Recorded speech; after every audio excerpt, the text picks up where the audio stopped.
भूख से तड़फा था, जाड़े से ठिठुरा था, बेहोशी की हालत में सड़क पर उल्टा पड़ा था। पलटकर देखा तो उसके सीने पे लिखा था, सारे जहां से अच्छा हिंदुस्तान हमारा। सारे 15 करोड़ बच्चों को रोजगार मिल जाना चाहिए था। रोजगार मिलने की तो बात छोड़ दो, रोजगार छीना जा रहा है कि सारे के सारे सेक्टर बेच दिए, चाहे इंश्योरेंस कंपनी हो, चाहे रेलवे विभाग हो, इसके अंदर आ जाता है। आज बहुजन समाज पार्टी इसी बात की लड़ाई लड़ रही है। बहुजन समाज पार्टी कहती है कि ठीक है वो 12,000 का भोजन करे या 20,000 का करे, हमें उनके भोजन से कोई ऐतराज नहीं है। हम ये चाहते हैं कि इस देश के अंदर 12 करोड़ लोग, उनके बच्चे जो भूखे पेट सो जाते हैं, उनको भी भोजन की व्यवस्था होनी चाहिए। ये लड़ाई बहुजन समाज पार्टी लड़ रही है।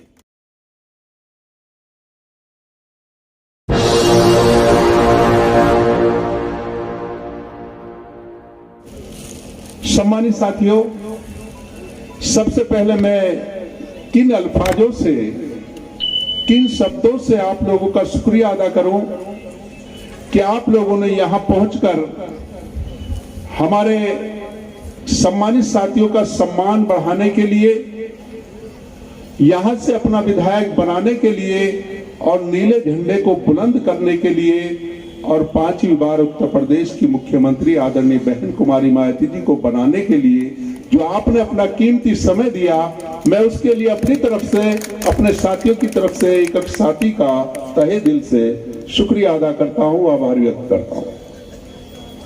और सम्मानित साथियों, आज हम लोग आपके बीच में अपने नेता आदरणीय बहन कुमारी मायावती जी का पैगाम लेकर आए हैं। ये पैगाम ग्रामीण विधानसभा के सर्व समाज के भाइयों के लिए है। और इससे पहले कि वो पैगाम मैं आपके बीच में रखूं, तो थोड़ी सी बात रखूंगा। वैसे तो हमारे साथियों ने बहुत सारी बात रखी, वक्त की कमी है, लेकिन 2-4 शब्द जरूर मैं आपके बीच में रखूंगा। और सारे साथियों ने आजकल जो केंद्र प्रदेश में सरकार, उसके बारे में, बहुजन समाज पार्टी के 4 बार के शासन के बारे में, और जो आजकल हालात हैं देश के, प्रदेश के, उनके बारे में काफी जानकारी दी। लेकिन मैं भी थोड़ी सी बात रखूंगा। और सबसे पहले मैं बताना चाहूंगा आपको कि बहुजन समाज पार्टी के साथ साथ एक मिशन है। और इस मिशन को इस वक्त कौन लेकर चल रहा है? इस मिशन को लेकर चल रही आदरणीय बहन कुमारी मायावती। और आदरणीय बहन कुमारी मायावती जी का, बहुजन समाज पार्टी का सर्व समाज के लिए एक पैगाम है। चाहे वो हमारे दलित समाज के भाई हैं, चाहे हमारे पिछड़े समाज के भाई हैं, चाहे हमारे मुस्लिम समाज के भाई हैं, चाहे हमारे अपर कास्ट के गरीब भाई हैं, उन सबके लिए एक पैगाम है बहुजन समाज पार्टी का, आदरणीय बहन कुमारी मायावती जी का। और वो पैगाम क्या है हर एक साथी के लिए, वो 2 लाइन में मैं आपके बीच में रख रहा हूं कि हयात लेके चलो, कायनात लेके चलो। हयात लेके चलो, कायनात लेके चलो, चलो तो सारे जमाने को साथ लेके चलो, चलो तो सारे जमाने को साथ लेके चलो। ये पैगाम है हमारे नेता आदरणीय बहन कुमारी मायावती जी का, हर समाज के व्यक्ति के लिए, हर समाज के लिए। मेरे भाइयों, मेरे दोस्तों, आज ये बहुजन समाज पार्टी किस बात की लड़ाई लड़ रही है? ये बहुजन समाज पार्टी इस देश में रहने वाले इन गरीब, मजलूम, बेसहारा लोगों की लड़ाई लड़ रही है। आज इस देश को आजाद हुए 74 साल हो चुके हैं और हर व्यक्ति कहता है कि हम इस देश के अंदर आजाद हैं। हर पार्टी का नुमाइंदा कहता है कि हम इस देश के अंदर आजाद हैं। हर समाज का व्यक्ति कहता है हम इस देश के अंदर आजाद हैं। लेकिन कैसी आजादी मिली है? मात्र 10% लोगों को इसकी आजादी का फायदा हुआ है। बाकी 88-90% लोग आज भी ऐसी जिंदगी गुजार रहे हैं जो आजादी से पहले गुजार रहे थे। और ये हकीकत है, जो लोग आज आजाद कहलाने लायक हैं, जो इस देश के रहनुमा बने बैठे, उनका इस आजादी में कोई योगदान नहीं है। अगर योगदान है तो इस देश में रहने वाले इन कमजोर, मजलूम, बेसहारा लोगों का योगदान है।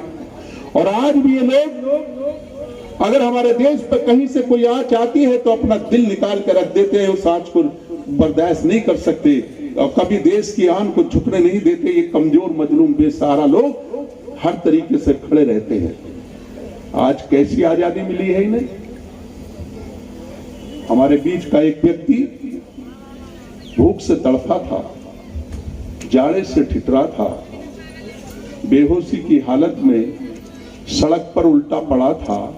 पलटकर देखा तो उसके सीने पे लिखा था, सारे जहां से अच्छा हिंदुस्तान हमारा, सारे जहां हिंदुस्तान हमारा।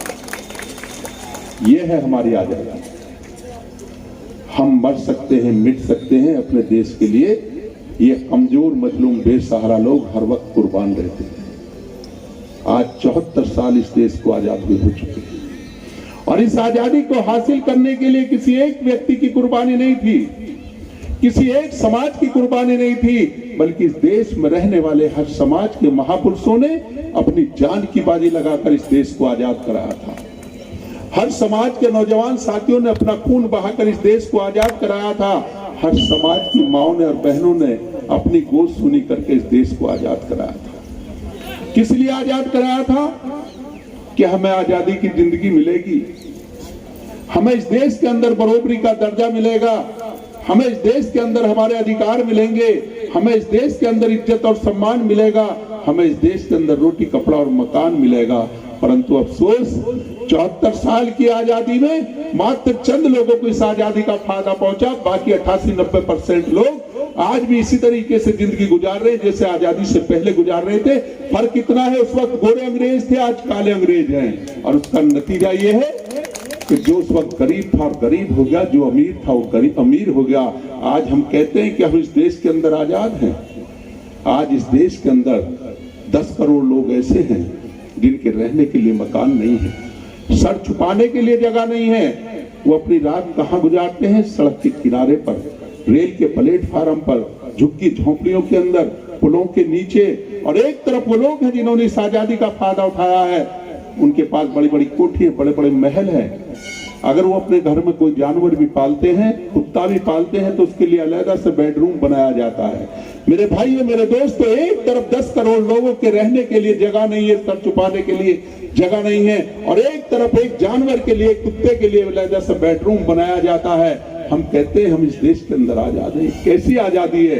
आज बहुजन समाज पार्टी इसी बात की लड़ाई लड़ रही है। बहुजन समाज पार्टी कहती है कि ठीक है, उनके पास बड़ी बड़ी कोठियां, बड़े बड़े महल है, हमें उनके महलों से कोई लेना देना नहीं है। हम ये चाहते हैं कि इस देश के अंदर 10 करोड़ लोग, उनके बच्चे जो घर से बेघर हैं, उन्हें घरों की व्यवस्था होनी चाहिए। ये लड़ाई बहुजन समाज पार्टी लड़ रही है।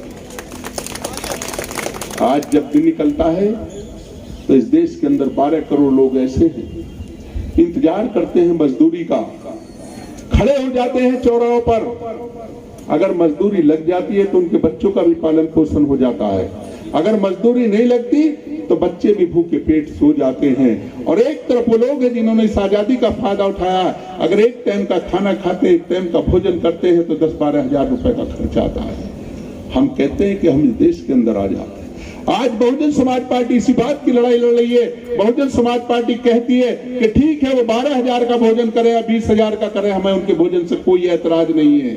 हम ये चाहते हैं कि इस देश के अंदर 12 करोड़ लोग, उनके बच्चे जो भूखे पेट सो जाते हैं, उनको भी भोजन की व्यवस्था होनी चाहिए। ये लड़ाई बहुजन समाज पार्टी लड़ रही है।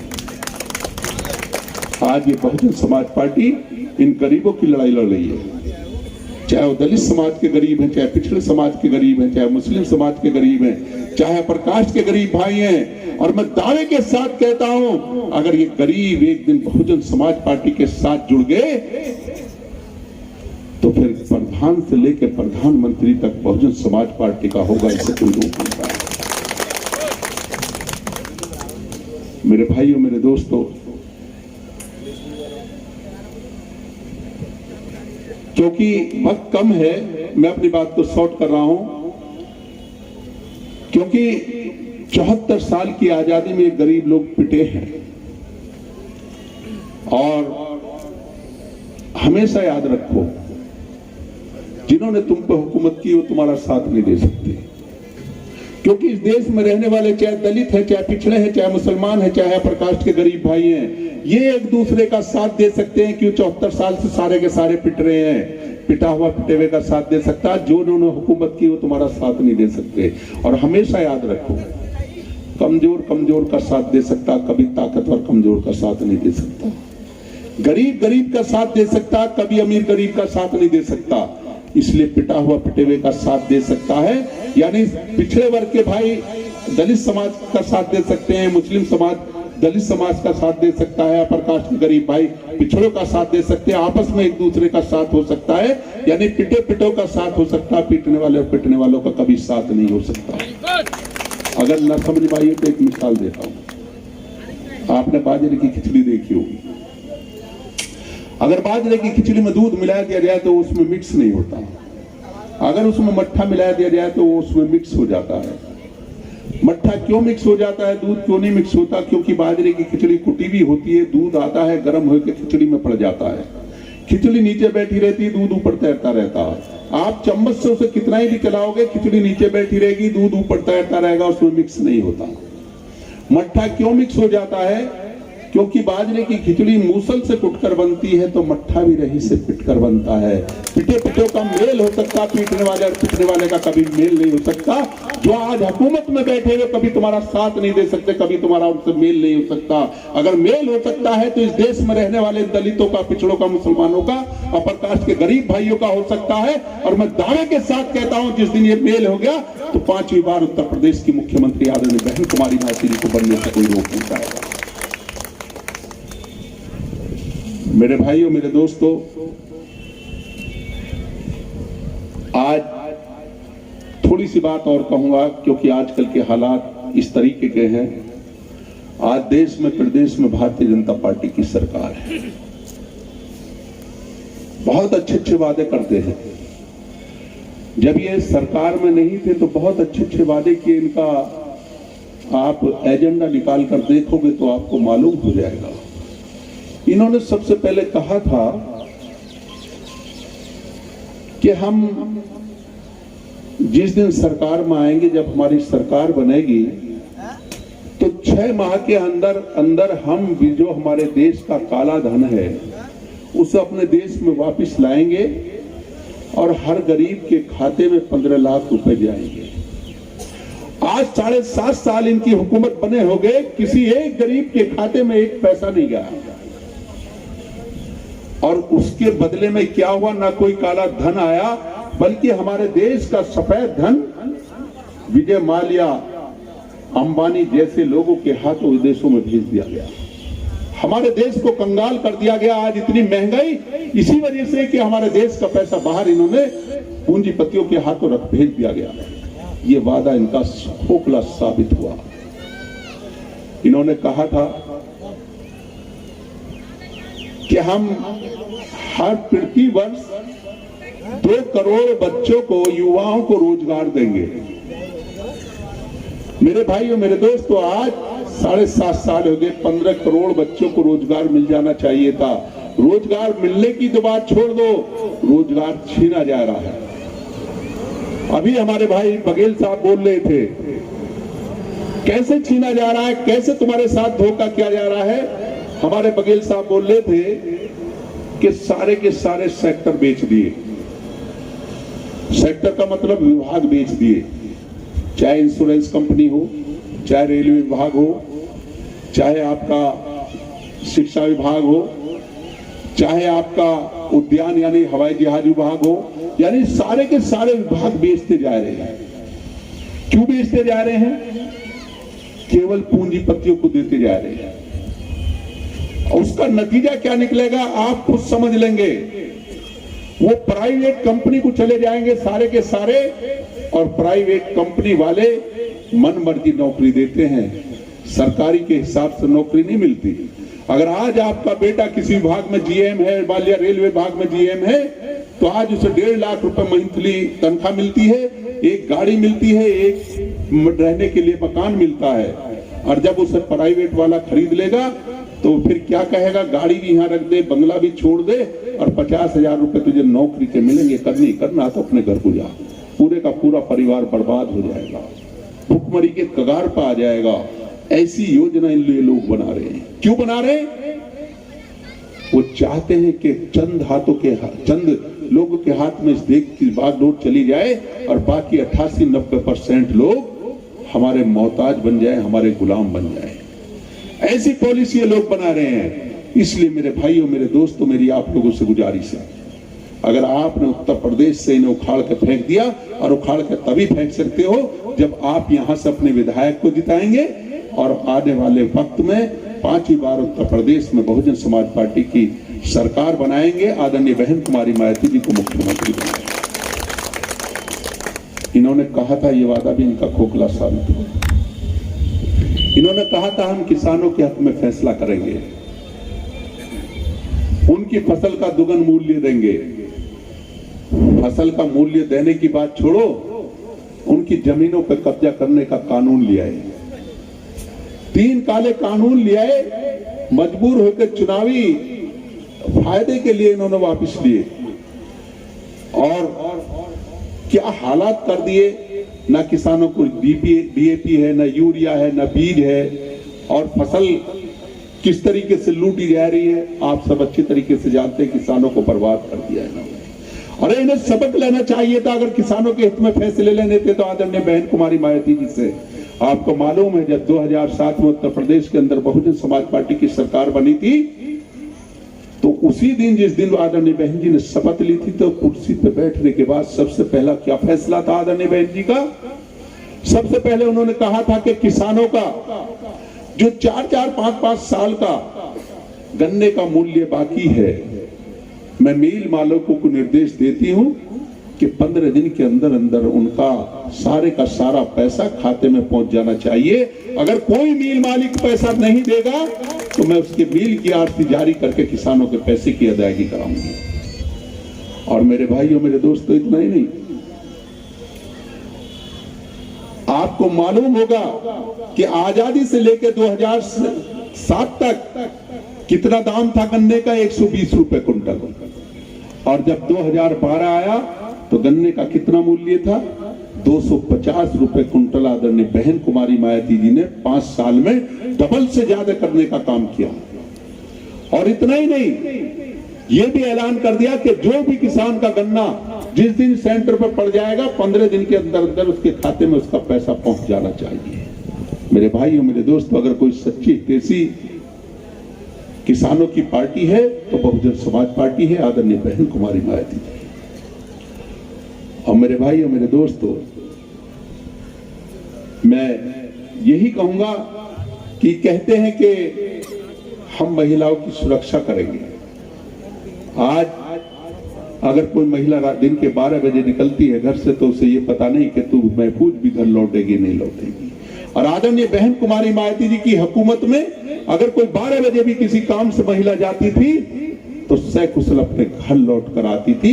ऐसी कानून व्यवस्था आदरणीय बहन कुमारी मायावती जी ने पैदा की अपने शासन में। मेरे भाइयों, मेरे दोस्तों, इनके सारे के सारे वादे खोखले साबित हुए। इन्हें मतलब क्या है? इन्हें केवल सांप्रदायिकता फैलाने का मतलब है। जब चुनाव आता है तो चीन की बात करने लगते हैं, पाकिस्तान की बात करने लगते हैं, मुसलमानों की बात करने लगते हैं। अरे इन्हें सबक लेना चाहिए। सांप्रदायिकता से नहीं, इंसानियत का पैगाम दें तो ये कामयाब हो सकते हैं, वरना ये बर्बाद हो जाएंगे। इन्हें कोई पूछने वाला नहीं मिलेगा। इन्हें सबक लेना चाहिए आदरणीय बहन कुमारी मायावती जी के शासन से। ऐसा भाईचारा पैदा किया, अगर किसी हिंदू भाई के कोई कांटा लगता था तो उसकी तकलीफ मुसलमान भाई को होती थी। अगर कोई दर्द मुसलमान के होता था तो उसे हिंदू भाई महसूस करते थे। ऐसा भाईचारा पैदा किया। और आपको मालूम होगा 30 सितंबर 2010 को जब बाबरी मस्जिद राम जन्मभूमि का फैसला आना था, फैसला कहाँ आ रहा था? उत्तर प्रदेश में। उत्तर प्रदेश में कहाँ आ रहा था? लखनऊ बेंच में। पूरे देश में सन्नाटा था। हर आदमी खौफजदा था कि पता नहीं क्या हालात पैदा होंगे इस देश के जिस दिन फैसला आएगा। आसपास के सूबे बंद हो गए। आदरणीय बहन जी ने कहा कि मेरा सूबा बंद नहीं होगा। मेरे प्रदेश में फैसला आ रहा है, मेरा सूबा बंद नहीं होगा। मेरे स्कूल भी खुलेंगे, कॉलेज भी खुलेंगे, ऑफिस भी खुलेंगे, हमारे बच्चे भी स्कूल जाएंगे। हम कोई बंद नहीं करेंगे, हमारी सारी व्यवस्था चलेगी, क्योंकि हमें अपना भरोसा है अपने हिंदू भाइयों पे, मुसलमान भाइयों पे। जो भी फैसला आएगा दोनों स्वीकार करेंगे। और हकीकत यही हुई। जिस दिन फैसला आया, हमारे हिंदू भाइयों ने भी स्वीकार किया, मुसलमान भाइयों ने भी स्वीकार किया। ऐसा भाईचारा आदरणीय बहन कुमारी मायावती जी ने बनाया। मेरे भाइयों, मेरे दोस्तों, इन्हें सबक सिखाना है।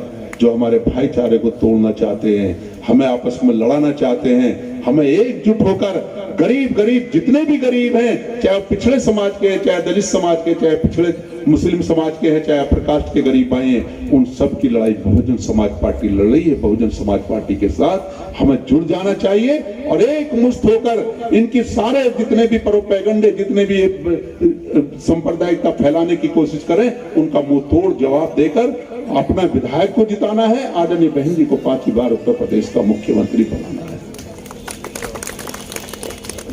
और आखिर में एक बात और कहूंगा कि आज ये लोग कहते हैं कि हमारी सरकार बनेगी। भारतीय जनता पार्टी के लोग कहते हैं कि हमारी सरकार बनेगी, समाजवादी पार्टी के लोग कहते हैं कि हमारी सरकार बनेगी। ये हवाई बात करते हैं। आप ये अंदाजा लगाओ, ये सोचो कि अगर इस प्रदेश के अंदर सबसे ताकतवर कोई वोट है तो किसके पास है?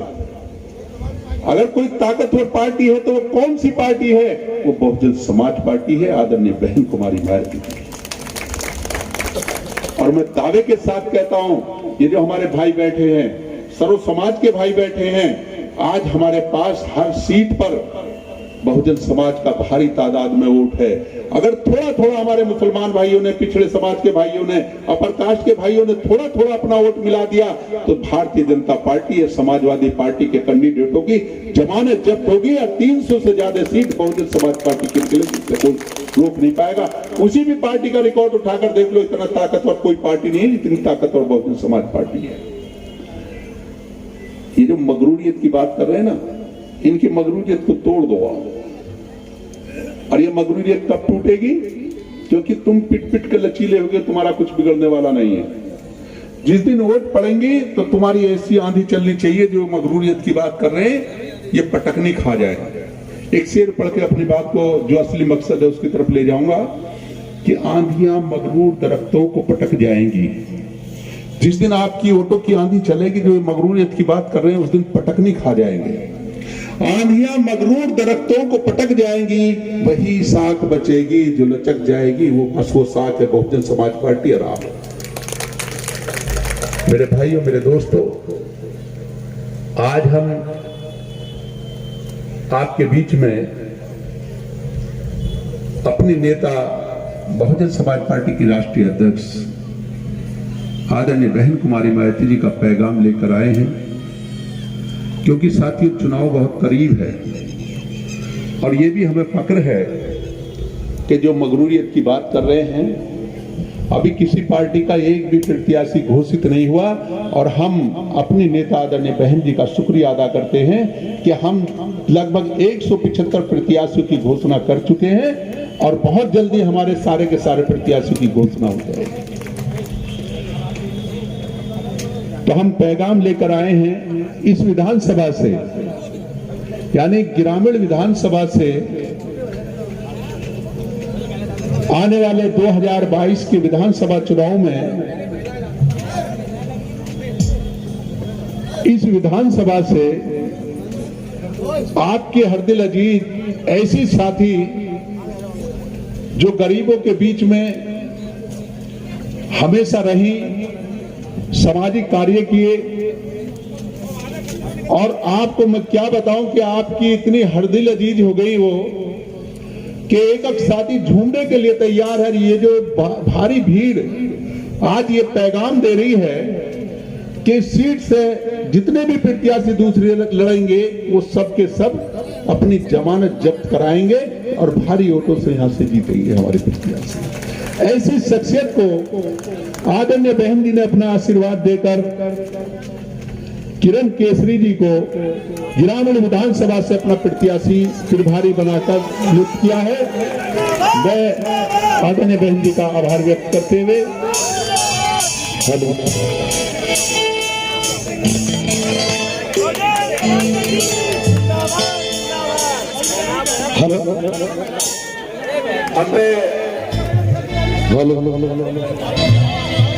अब मैं सभी पार्टी के जिम्मेदार साथियों से, इस विधानसभा के संगठन के साथियों से और सर्व समाज के सभी बहुजन समाज पार्टी के समर्थकों से निवेदन करूंगा कि वो आज के बाद एक किरण केसरी बनकर पूरे क्षेत्र में यहाँ से भारी वोटों से ने जिताकर भेजें और 5 बार उत्तर प्रदेश की मुख्यमंत्री आदरणीय बहन कुमारी मायावती जी को बनाएं।